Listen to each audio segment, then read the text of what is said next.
नमस्कार मंडळी, कशा आहात सगळे? आशा करते की मस्त आणि मजेतच असाल. तर मी अंकिता आणि तुमचं पुन्हा एकदा स्वागत करते आपल्या यूट्यूब चॅनल स्मार्ट टिप्स मराठीमध्ये.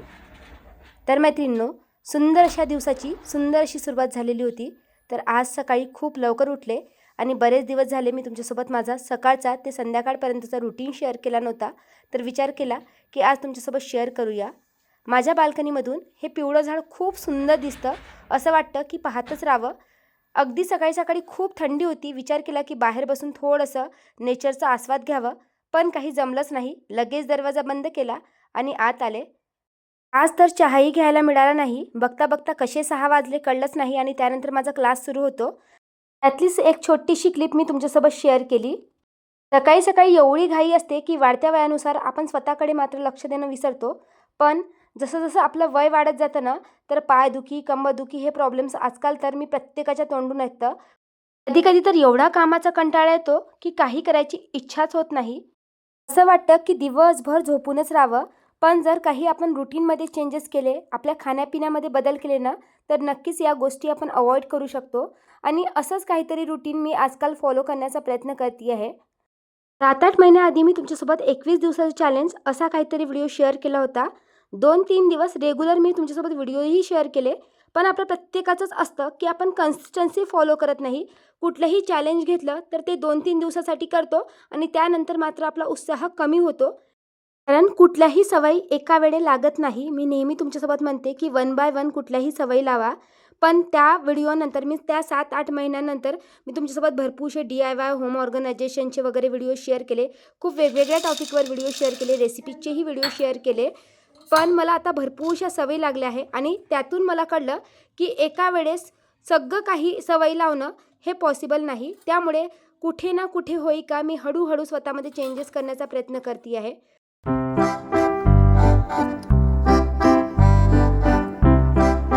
सकाळची सुरुवात अगदी आनंदाने करायची असेल तर सकाळचा अर्धा तास तरी स्वतःला द्या. या वेळेत तुम्ही तुमच्या आवडीचं काहीही करू शकता. जसं मी थोडाफार योगा केला. योगा केल्यानंतर मला वेळ होता. चहाही घेतला. त्याचा व्हिडिओ मी तुमच्यासोबत शेअर केला नाही. चहा घेतल्यानंतर मी माझ्या कामाची टू डू लिस्ट रात्रीच सहसा तयार करून ठेवते की दिवसभरात काय करायचं असतं. फक्त मी एकदा चेक करते कारण त्यानुसार मला स्वतःसाठी वेळ काढता येतो. त्यानंतर पहिले चटणी बनवून घेतली आणि साईडला इडली देखील बनवायला ठेवली. नियाच्या टिफिनला आज सिंपल असा इडली आणि चटणीचाच बेत होता. त्याचबरोबर बाकीच्यांच्या नाश्त्यासाठी उत्तपम बनवायचे होते. काल माझ्याकडे डोसा बनलेला होता, त्यामुळे डोशाची भाजीही शिल्लक राहिली होती. तर ती देखील मी काढून ठेवली आणि त्यानंतर नियाला स्कूलसाठी रेडी केलं, तिला शाळेत पाठवलं आणि त्यानंतर लगेच अंघोळ करून मी रेडी झाले. त्यानंतर लगेच पूजा करून घेतली. कधी कधी माझ्या सासूबाईही करतात, कधी कधी मीही करते. मला सांगू, मी कधी विचारच केला नाही की ॲज अ गृहिणी म्हणून मी वर्क करणार. मला तर माहिती होतं की एवढं शिकलं आहे तर आपण जॉब करणारच. पण लग्नच अशा ठिकाणी झालं की जॉबच करता आलं नाही. परिस्थितीने जॉब करूच दिला नाही. तर त्यानंतर दिवस असे गेले की नवरोबांची ट्रान्सफर उत्तराखंडात झाली आणि असे 8 वर्ष गेले की कळलंच नाही. आयुष्य मस्त असं बिंदास चाललेलं होतं. ना कुठलीही रिस्पॉन्सिबिलिटी, नवरोबांच्या टिफिनची टेन्शन नाही, पैशाची टेन्शन नाही, झोपणं, फिरणं, खाणं हेच चाललं होतं. पण जेव्हा मात्र प्रेग्नन्सी प्लॅन केली आणि निया राहिली तर 2-3 महिने तर खूप छान गेले. पण त्यानंतर लागला तो लॉकडाऊन. कोरोना आला आणि सगळं काही चेंज झालं. नवरोबा डॉक्टर असल्यामुळे त्यांची ड्युटी कोविड पेशंटसाठी लागत होती आणि ते माझ्यासोबत राहू शकत नव्हते कारण मलाही होण्याची भीती राहिली असती. त्यामुळे 3 ते 4 महिने ते मात्र माझ्यापासून वेगळे होते. तेव्हा मात्र एकटेपणा खूप जाणवला. भरपूर वेळ असायचं, बोर व्हायचं. मनात एक भीती असायची की सासू सासरेही येऊ शकत नाही आहे ना, माझे माहेरची येऊ शकत नाही आहे. आता आपण कसं करायचं? सगळं आपल्याला तर करावं लागणार नाही. कारण खूप अपेक्षा असायच्या की प्रत्येकजण आपल्या मदतीसाठी येतील. कोणी नव्हतं. पूर्ण घरात मी एकटीच असायचे. शेवटी कुठून तरी आम्ही एक बाई शोधली, नवरोबांची ड्युटी सोडवली आणि निया झाली. खूप छान दिवस गेले. आणि तुम्ही सहसा ऐकलं असेल की डिलिव्हरीनंतर, स्पेशली ऑपरेशन झाल्यानंतर बाईचं वेट वाढतं, मीन्स वजन वाढतं. पण माझ्या बाबतीत तसं काहीही झालं नाही. पूर्ण प्रेग्नेन्सीमध्ये माझं वजन होतं 52 किलो. मीन्स प्रेग्नेन्सीच्या आधी माझं वजन होतं 46 किलो आणि त्यानंतर माझं वजन 9व्या महिने 52 किलो मीन्स 52 किलो होतं. नॉर्मल डिलिव्हरी व्हावी त्यासाठी आम्ही भरपूर प्रयत्न केले कारण माझे मिस्टर डॉक्टर होते. आम्ही भरपूरशा आयुर्वेदिक ट्रीटमेंट केल्या. पूर्ण 9 महिने मला कुठलाही त्रास झाला नाही. मला तर वाटत होतं की माझी नॉर्मल डिलिव्हरीच होणार, कारण आम्ही आयुर्वेदिक ट्रीटमेंट बस्ती वगैरे घेतली होती, त्यामुळे इझिली नॉर्मल डिलिव्हरी होऊन जाईल असंच काहीतरी चाललं होतं. पण आपण जे विचार करतो ते होतेच कुठं. मला लेबर पेनच आले नाही आणि अचानक सिझेरियन करावं लागलं. त्यामुळे मैत्रिणींनो, सांगायचं तात्पर्य एवढंच की आपण फक्त आयुष्यामध्ये भविष्याचा त्याचबरोबर भूतकाळाचा विचार करत असतो आणि त्यामध्ये आपलं वर्तमान मात्र खराब करतो. तेव्हापासनं मी मात्र समोरचा विचार करणं सोडून दिले. ही एक सवय मी मात्र तेव्हाच लावली की आता समोरचा विचार करायचा नाही, जे होईल ते पाहायला जाईल. कारण मला एकच भाऊ होता आणि कोविडमध्ये त्याचं देखील लग्न झालं. म्हणजे मी भरपूरसे माझ्या प्रेग्नेन्सीमध्ये प्लॅन करून ठेवले होते की माहेरी जाणार, माझ्या भावाचं लग्न आहे ते देखील अटेंड करणार. म्हणजे या काळामध्ये एवढ्या गोष्टी घडल्या की मी दूर असल्यामुळे आणि माझी प्रेग्नेन्सी प्लॅन असल्यामुळे मी काहीच करू शकले नाही. त्यामुळे खरंच समोरचा विचार मला तरी वाटते की करायला नको.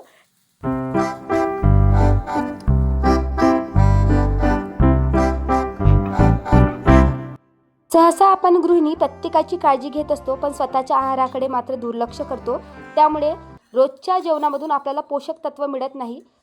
तर आता मात्र मी माझ्या आहाराकडे खूप जास्त लक्ष देण्याचा प्रयत्न करते. तर आज सकाळी ब्रेकफास्टमध्ये माझ्यासाठी मी डोसा बनवला होता.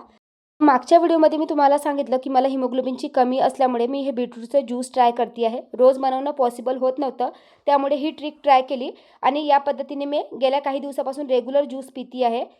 मस्त असा टीव्ही लावला आणि शांतपणे अगदी हळूवारपणे डोसे एन्जॉय केले.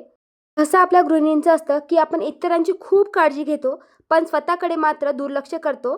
मला वाटते की तुम्ही जेवढी इतरांची काळजी घेता ना, तेवढी स्वतःची देखील काळजी घेणे गरजेचे आहे. कारण तुमची तब्येत बिघडली तर सगळं घर मात्र थांबून जाईल, असं मला तरी वाटतं. त्यामुळे पहिले स्वतःला प्राधान्य द्या, खूप गरजेचे आहे. पण हे आपल्याला खूप उशिरा कळतं. लग्नाच्या आधी मी बरेचसे पदार्थ खात नव्हते. लग्नाच्या आधी एकदा मी सासूसासऱ्यांकडे जेवायला गेले होते. तर काय झालं की भाजीमधली कोथिंबीर मी साईडला काढून ठेवली. तेव्हा लगेच माझ्या सासूबाईंनी म्हटलं, "अरे वा, तू तर आमच्या फॅमिलीसोबत चांगली मॅच झाली." तेव्हा मात्र मला खुशी झाली नाही, खूप वाईट वाटलं. मी म्हटलं ही माझ्यातली कमी आहे. आणि मात्र डिलिव्हरीच्या वेळेस माझ्या लक्षात आले. डिलिव्हरीपासून मला बुक्स वाचायची सवय झाली. तेव्हा मी गर्भसंस्कारची बुक वाचायचे. डिलिव्हरीच्या वेळेस अगदी चांगल्या गोष्टी ऐकण्याचा प्रयत्न असायचा, चांगल्या गोष्टी वाचण्याचा प्रयत्न असायचा. त्यावेळेस ना मी यूट्यूबवरून खूप मोटिवेशनल व्हिडिओज बघायचे. तेव्हा मात्र हळूहळू चेंजेस व्हायला लागले की मला वाटलं की जर मला घाणेरड्या सवयी असेल तर त्या नक्कीच माझ्या बाळाला लागेल. आणि तेव्हापासनं मी मात्र सगळं खायला सुरुवात केली.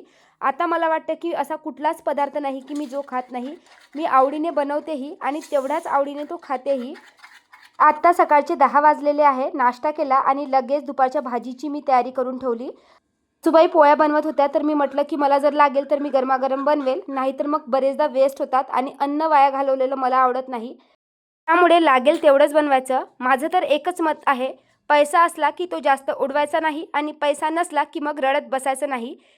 त्यानंतर भांडी वगैरे क्लीन करून घेतली आणि मला वाटतं डोसा इडलीचा वगैरे बेत असला की भांडी भरपूर निघतात. असं वाटते की 2 दिवसाची भांडी एकाच दिवशी धुवत आहे. त्यानंतर किचन ओटा वगैरे व्यवस्थित क्लीन करून घेतला. अर्धा 1 तास आराम केला. सकाळपासून फोन देखील बघितला नव्हता, त्यामुळे अर्धा तास फोन बघितला आणि त्यानंतर मी मात्र 7 दिवसाचं चॅलेंज घेतलं आहे.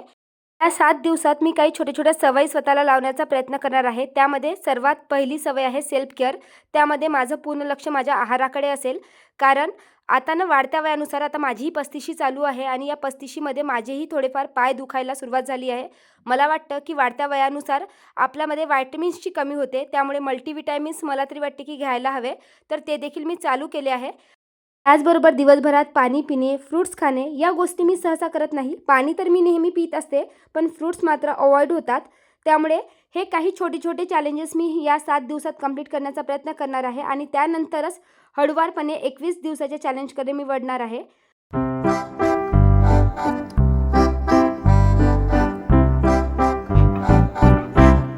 हे सगळं करतपर्यंत दुपारचे 1:30-2 वाजले. निया आली, तिला तयार करणं, कपडे चेंज करणं, त्यानंतर जेवण केलं की थोडाफार आराम. मला जेवण झालं की खूप कंटाळा येतो काम करायला. त्यानंतर मी 1 तासाचा तरी पॉज घेते आणि त्यानंतर संध्याकाळचा चहा ठेवायला आले.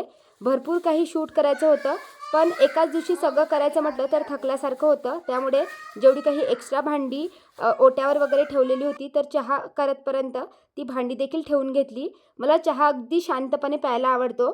मग तो सकाळचा चहा असेल किंवा संध्याकाळचा. मी कधीही स्वयंपाकाच्या घाई गडबडीत चहा घेत नाही. अगदी 5 मिनिटासाठी होईल का नाही, पण मी गेस्ट रूममध्ये नाही तर मग बाहेर जाऊन बसते.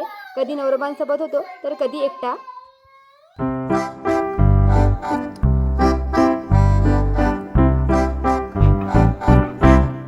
आपल्या गृहिणींमधली एक वाईट सवय सांगू, दुपारी झोपणे नाहीतर मग मोबाईलवर टाईमपास करणे. जास्त फोन पाहायची सवय तर मला नाही आहे, पण झोपायची सवय मात्र खूप आहे. मला झोप खूप प्रिय आहे, पण मला असं वाटते की रात्रीची 8 तासाची झोप आपल्या शरीरासाठी आवश्यक असते, तर ती घ्यायलाच हवी. दुपारची झोप एवढी इम्पॉर्टंट नसते, पण गेल्या 7-8 महिन्यात ही सवय देखील मी पूर्णपणे चेंज केली आहे. एखाद्या वेळेस खूप जास्त थकल्यासारखं वाटतं, काम करायची इच्छा होत नाही, जसे आपले पिरियड्स वगैरे असतात, तेव्हा मात्र मी झोपते. पण सहसा मी दुपारी झोपत नाही. मग अशा वेळेस बुक्स वाचत बसते, नाहीतर मग माझा यूट्यूबचा व्हिडिओ शूट असतो. आम्ही झोपत नसल्यामुळे सहसा नियाही झोपायला कंटाळवाणं करते. त्यामुळे आज दिवसाच तिचा होमवर्क वगैरे संपवून घेतला. तिचा होमवर्क घेता घेता थोडंफार लसूण वगैरे सोलून ठेवलं, जेणेकरून मग हप्ताभर टेन्शन राहत नाही. या व्यतिरिक्त घर म्हटल्यावर दिवसभरात भरपूर कामे निघतात. आता पूर्ण सगळं शेअर करायचं म्हटलं तर व्हिडिओ खूप मोठाही झाला असता. कदाचित ते बघायला तुम्हाला बोरही झाले असते. त्यानंतर संध्याकाळी नियाचं खालचं रुटीन असतं, ती खाली खेळायला जाते. तिला बघण्याच्या निमित्ताने मीही जाते. 2-3 मैत्रिणी भेटतात, गप्पा गोष्टी होतात आणि संध्याकाळची 7 कसे वाजतात कळतच नाही. आज संध्याकाळी मस्त असा पनीर पराठ्याचा बेत होता, तर इथे मी पनीर घेतलेलं आहे. त्याचबरोबर त्यामध्ये फुलगोबी होती, तर ती देखील खिसून घातली. आवडीनुसार मसाले घालायचे आहे आणि मस्त असा मी पराठा रेडी करून घेणार आहे. नियाला चीज हवं होतं, त्यामुळे तिच्यासाठी चीज मिक्स करणार आहे. मी कुठलाही पराठा बनवायचा असेल ना, तर त्याची जी फिलिंग असते त्याचे पहिले असे गोळे रेडी करून घेतले. जसं आलूचा पराठा असो किंवा कुठलाही पराठा, मी भरपूरसे पराठे बनवत असते. असे जर गोळे बनवून पराठा रेडी केला ना, तर जो पराठा असतो तो फाटतही नाही आणि बरेचदा भरताना सगळं खाली सांडतं ना, तर ते देखील सांडत नाही. म्हणजे बरेचदा आपण पराठा बनवतो तर त्यामध्ये पोळीचीच लेअर जास्त असते, फिलिंग कमी असते. अशा वेळेस ना फिलिंग जास्त पडल्या जाते आणि पोळीची लेअर कमी होते. आणि हा पराठा मस्त आता तुपामध्ये किंवा बटरमध्ये कुरकुरीत होतपर्यंत भाजायचा. खूप टेस्टी लागतो. मग तुम्ही त्याला दह्यासोबत खा की लोणच्यासोबत. आमच्याकडे सगळ्यांनाच पराठे खायला खूप आवडतात, कारण खायलाही टेस्टी लागतात. मला वाटते बनवायलाही वेळ कमी लागतो आणि आता भाजी बनवण्याची टेन्शन नव्हती. लोणच्यासोबत किंवा दह्यासोबतही पराठा चांगला लागतो. तर सकाळपासून तर संध्याकाळचे 8 वाजेपर्यंत माझं असंच रुटीन असतं. दिवसा निया झोपलेली नसल्यामुळे तिला झोपवण्याच्या निमित्ताने आम्ही दोघं नवरा बायको देखील रात्री 9:30-10 वाजता झोपतो. पण शनिवारी मात्र रुटीन वेगळं असतं, कारण त्या दिवशी मस्त असा पिक्चर एन्जॉय केला जातो. सकाळी उठण्याची घाई नसते.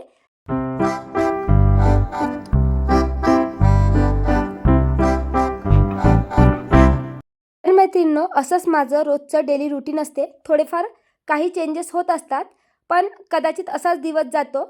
आय होप तुम्हाला आजचा व्हिडिओ आवडला असेल. तुम्हाला हा व्हिडिओ कसा वाटला मला कमेंट करून नक्की सांगा. आणि जर का तुम्ही माझ्या चॅनलवर नवीन असाल आणि तुम्हाला माझे व्हिडिओज पाहायला आवडत असेल, तर चॅनलला देखील सबस्क्राईब करा. चला तर भेटूया अशाच एका नवीन व्हिडिओमध्ये. तोपर्यंत बाय बाय.